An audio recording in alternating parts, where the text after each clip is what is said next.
Hello and welcome. अगला question है हमारे पास, write a short note on discharge of contract by performance. तो हमें इसके बारे में बताना है कि कॉन्ट्रैक्ट जो है डिस्चार्ज होता है परफॉर्मेंस से, तो उसके बारे में हमें जो है एक्सप्लेन करना है। आंसर हम स्टार्ट करेंगे इंट्रोडक्शन से। इंट्रोडक्शन में आ गया हमारे पास कि जो टर्म है डिस्चार्ज ऑफ कॉन्ट्रैक्ट वो डिफाइंड नहीं है एक्ट में। जनरली स्पीकिंग तो जब कॉन्ट्रैक्ट जो है सीज हो जाता है बाइंड होने से, मतलब वो आगे जो है बाइंड नहीं होगा पार्टीज़ पे, तो उसको बोलते हैं डिस्चार्ज ऑफ कॉन्ट्रैक्ट। दूसरे शब्दों में जब राइट्स और ऑब्लिगेशंस जो हैं पार्टीज़ के वो एक्सटिंग्विश हो जाते हैं, ख़त्म हो जाते हैं, तो जो कॉन्ट्रैक्ट है उसको बोला जाएगा कि वो डिस्चार्ज्ड है। राइट्स एंड लाइबिलिटीज़ जो हैं पार्टीज़ के कॉन्ट्रैक्ट के अंदर वो जो है एंड पे आते हैं फॉलोइंग मैनर में। मतलब जो भी राइट्स हैं, जो भी लाइबिलिटीज़ हैं, वो जो है ख़त्म हो जाती हैं अगर ये 5 चीज़ों में से कोई एक हो जाता है।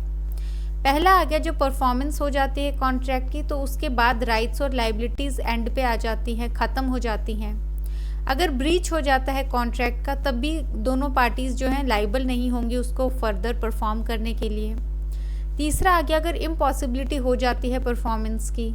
फोर्थ आ गया अग्रीमेंट से या फिर नोवेशन से, दोनों के बीच में अग्रीमेंट हो गया कि हम दोनों परफॉर्म नहीं करेंगे उससे। फिर आ गया ऑपरेशन ऑफ लॉ, अगर कोई ऐसा लॉ आ जाता है ऑपरेशन में जो आगे जो है परफॉर्म नहीं किया जा सकता कॉन्ट्रैक्ट। फिर आ गया हमारे पास जो मेन कंटेंट है आंसर का, कि जो डिस्चार्ज है परफॉर्मेंस के द्वारा कॉन्ट्रैक्ट का, जब पार्टीज़ एंटर करती हैं एक कॉन्ट्रैक्ट में, वो सेटल करती हैं कुछ टर्म्स अपने बीच में। पार्टीज़ जो है वो लीगली बाउंड हो जाती हैं फुलफ़िल करने के लिए उनका जो पार्ट है ऑब्लिगेशन का। जब ऑब्लिगेशंस फुलफ़िल किए जाते हैं तो कुछ भी नहीं बचता है परफॉर्म करने के लिए पार्टीज़ के द्वारा, तो जो कॉन्ट्रैक्ट है उसको बोला जाएगा कि वो डिस्चार्ज हो गया है परफॉर्मेंस के द्वारा। प्रोविज़न आ गया इसमें हमारे पास सेक्शन 37। सेक्शन 37 प्रोवाइड करता है ऑब्लिगेशंस जो है पार्टीज़ टू कॉन्ट्रैक्ट का। ये प्रोवाइड करता है कि पार्टीज़ को क्या करना चाहिए। पहला आ गया ईदर परफॉर्म करना चाहिए, एक्चुअल परफॉर्मेंस होनी चाहिए, या फिर ऑफर करना चाहिए कि वो परफॉर्म करेंगे। इनके जो रिस्पेक्टिव प्रोमिसेस हैं, जब तक कि ये जो प्रोमिसेस हैं ये डिस्पेंस विद या एक्सक्यूज़ नहीं किए जाते हैं। डिस्पेंस विद और एक्सक्यूज़ मतलब इनको जो है वेव नहीं किया जाता है कॉन्ट्रैक्ट एक्ट के अंदर या किसी लॉ के अंडर।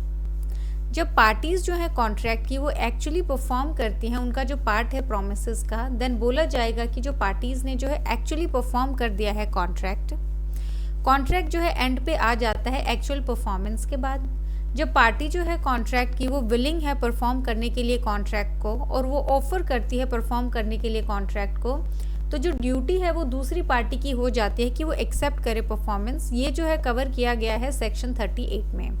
तो बेसिकली इस पैराग्राफ में हमने जो है एक्चुअल परफॉर्मेंस और उसके बाद जो ऑफर होता है, जो टेंडर ऑफ परफॉर्मेंस है, इन दोनों के बीच में इन दोनों को जो है दो लाइन में एक्सप्लेन किया है। फिर आगे डिस्पेंस विद या एक्सक्यूज का क्या मतलब है। पार्टीज़ जो हैं वो लीगल ऑब्लिगेशन के अंडर हैं कि वो परफॉर्म करेंगी उनका जो पार्ट है प्रोमिसेस का। वो क्लेम कर सकती है एग्जम्पशन ऐसे परफॉर्मेंस से ओनली जब ये जो परफॉर्मेंस है ये डिस्पेंस विद किया गया है या एक्सक्यूज़ किया गया है लॉ ऑफ कॉन्ट्रैक्ट के अंडर या फिर किसी लॉ और लॉ के under. Indian contract act provide करती है, जो आगे इंस्टेंसेस हम देखेंगे, जो परफॉर्मेंस जो है कॉन्ट्रैक्ट का वो एक्सक्यूज़ किया जाता है।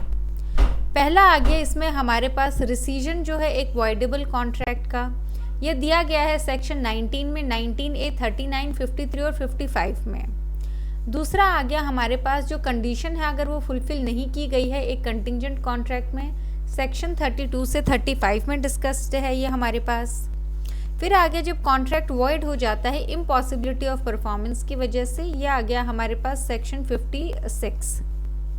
फिर आगे जब कॉन्ट्रैक्ट डिस्चार्ज किया जाता है म्यूचुअल अग्रीमेंट से पार्टीज़ के द्वारा, ये आ गया सेक्शन 62 में, 63 में।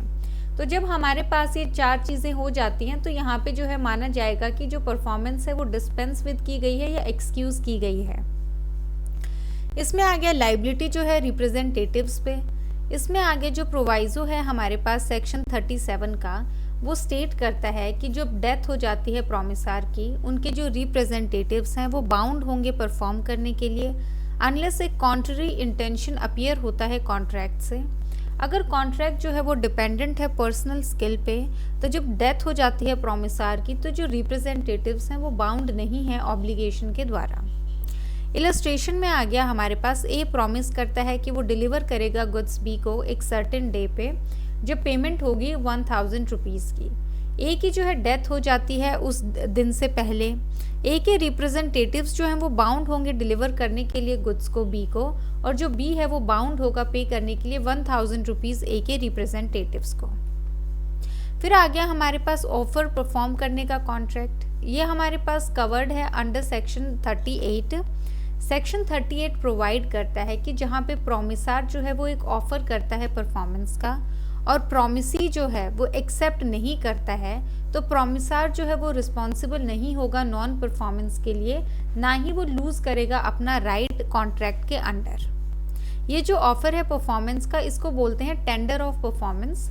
यहाँ पे थोड़ा सा ध्यान रखना है कि आपको बहुत बार 5 मार्कर में टेंडर ऑफ परफॉर्मेंस पे आपको बोलते हैं नोट लिखने के लिए, तो वहाँ पे आपको जो है सेक्शन 38 डिस्कस करना है। जो फॉलोइंग है हमारे पास वो असेंशियल है एक वैलिड टेंडर ऑफ परफॉर्मेंस के। पहला आ गया, ये अनकंडीशनल होना चाहिए, कोई भी कंडीशन इम्पोज्ड नहीं होनी चाहिए इस पे। ये दिया जाना चाहिए एक प्रॉपर टाइम पे या एक प्रॉपर प्लेस पे। फिर आ गया, ये जो है ऐसी कंडीशंस के अंडर होना चाहिए कि जो प्रोमिसी है उसके पास रीजनेबल अपॉर्चुनिटी है असर्टेन करने की कि प्रोमिसर एबल है और विलिंग है then and there to perform. तो यहाँ पे प्रोमिसी के पास जो है वो एक चांस होना चाहिए कि वो चेक कर सके कि प्रोमिसर जो है वो हवा में बात नहीं कर रहा है, वो एक्चुअली एबल है, उतनी क्षमता रखता है और वो चाहता है, उसकी इच्छा है कि वो उसी टाइम पे परफॉर्म करे जो कॉन्ट्रैक्ट है। प्रोमिसी जो है उसके पास एक रीजनेबल अपॉर्चुनिटी होनी चाहिए चीज़ों को देखने की जो ऑफ़र की गई हैं कि वो सेम है जो प्रॉमिस की गई थी डिलीवर करने के लिए या नहीं। तो यहाँ पे जो है चेक किया जाएगा जो चीज़ें हैं उनको कि वो सेम हैं जो प्रॉमिस की गई थी या फिर कोई दूसरी चीज़ डिलीवर हो गई है। फिर आगे जो ऑफ़र है परफॉर्मेंस का वो जो है पूरे ट्रांजैक्शन का होना चाहिए, पार्ट का जो है वो नहीं होना चाहिए। कंक्लूजन में आ गया हमारे पास कि जो परफॉर्मेंस है प्रॉमिस का वो डिपेंडेंट है जो इंटेंशन है पार्टीज़ का। अगर पार्टीज़ जो इंटेंट करती हैं कि जो प्रॉमिस है वो परफॉर्म किया जाएगा पार्टीज़ के द्वारा पर्सनली खुद से, तो ये परफॉर्मेंस किया जाएगा सेम मैनर में। अदरवाइज पार्टीज़ जो हैं वो डिप्यूट कर सकती हैं रिप्रेजेंटेटिव्स को परफॉर्म करने के लिए प्रॉमिस। अब इस क्वेश्चन में जो है 2-3 बातें ध्यान रखने वाली हैं। पहला यही कि हमने 10-15 मार्कर के हिसाब से किया है। इस क्वेश्चन के जो है 2-3 पार्ट्स और हैं हमारे पास जो हम नेक्स्ट लेक्चर्स में डिस्कस करेंगे, लेकिन इस क्वेश्चन से जो है आपको जनरली 5-5 मार्कर के जो है शॉर्ट नोट आते हैं। पहला आ गया आपके पास कि डिस्चार्ज जो है बाय परफॉर्मेंस, उसमें आप जो है सेक्शन 37 डिस्कस करेंगे। दूसरा जो इसका फेमस है हमारे पास वो है टेंडर ऑफ परफॉर्मेंस, इसमें जो है आप सेक्शन 38 डिस्कस करेंगे। सेक्शन 38 जो है हमारे पास ये वाला पोर्शन है, तो क्योंकि ये पोर्शन छोटा है तो हमने इस आंसर में जो इंट्रो किया है that is discharge of contract, आप उसको प्रॉपर एक्सप्लेन करेंगे। फिर आप ऑफर टू एक्सप्लेन वाला जो पोर्शन है 38 ये वाला आप एक्सप्लेन करेंगे। उसके बाद जो है हमने कंक्लूजन लिखा है वो जो है आप कंक्लूड करेंगे। अगर सेम क्वेश्चन आपके पास 10 मार्कर में आता है तो इसकी हमारे पास जो 5 कंडीशंस हैं, ये वाली अनकंडीशनल, प्रॉपर टाइम प्लेस, फिर रीजनेबल अपॉर्चुनिटी असर्टेन करने की, फिर यहाँ पे जो है थिंग को असर्टेन करने की, होल ट्रांजैक्शन की, इनको जो है आप 2-2 लाइन में एक्सप्लेन करेंगे और ऐसे करके जो है आप लेंथ इंक्रीज करेंगे क्वेश्चन की इस वाले में। बाकी अगर यह आपके पास 5 मार्कर में आता है तो आपको काफ़ी ज़्यादा कट शॉर्ट करना पड़ेगा। फॉर इंस्टेंस आप इंट्रो इतना सा लिख सकते हैं डिस्चार्ज ऑफ कॉन्ट्रैक्ट का, डिस्चार्ज बाय परफॉर्मेंस आप यहाँ से स्टार्ट करेंगे, ये आप पक्का लिखेंगे। सेक्शन 37 एक्सप्लेन करेंगे, थोड़ा सा आप ये भी लिखेंगे 37-38 का डिफरेंस। आप ये वाला पोर्शन जो है वो स्किप कर सकते हैं, आपको मीनिंग एक्सप्लेन नहीं करना है डिस्पेंस विद और एक्सक्यूज का। रिप्रेजेंटेटिव की लाइबिलिटी आप एक्सप्लेन करेंगे, एक इलस्ट्रेशन आप देंगे। 38 वाला पोर्शन जो है आप स्किप करेंगे और उसके बाद जो है सीधा कंक्लूड करेंगे। तो बेसिकली हमने जो है डिस्पेंस विद वाला पार्ट जो है क्रॉस किया है और ऊपर से सेक्शन 38 वाला पार्ट जो है क्रॉस किया है। बाकी जो है इस क्वेश्चन में हमने सब कुछ इंक्लूड कर लिया है। So thank you.